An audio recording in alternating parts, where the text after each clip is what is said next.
অবশেষে সিঙ্গাপুর দেখিয়ে দিল কেন তারা র্যাঙ্কিংয়ে 161তম এবং বাংলাদেশ কেন র্যাঙ্কিংয়ে 182তম।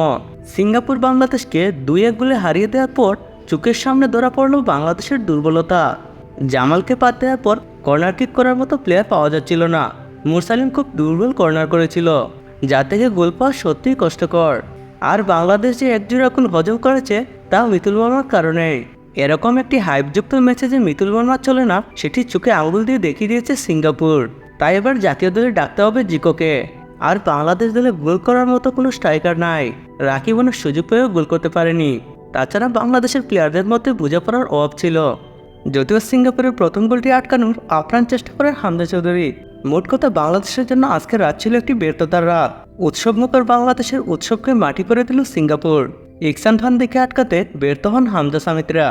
অন্যদিকে প্রথমার্ধে সামিত ভালো খেললেও দ্বিতীয়ার্ধে তাকে কোনো কারণ ছাড়াই নিচে নামিয়ে দেওয়া হয়। মোট কথা ক্যাবরেরার গেম প্ল্যানিংও ছিল সমস্যা।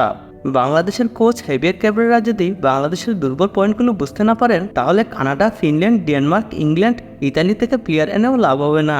বন্ধুরা, উৎসবমুখর রাতে কোটি কোটি সমর্থকদের কাঁদিয়ে দিল সিঙ্গাপুর এবং প্রমাণ করল কেন তারা সেরা।